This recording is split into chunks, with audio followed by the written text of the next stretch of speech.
The National Weather Service in Cleveland has issued a flood warning for the Scioto River near the route from this morning to Tuesday morning. At 12 a.m. the stage was 10.8 feet. Flood stage is 11 feet. Minor flooding is forecast.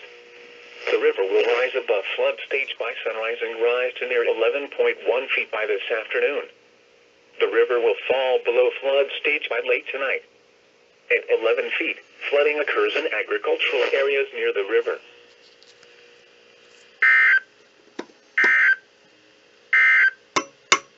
And now the extended forecast.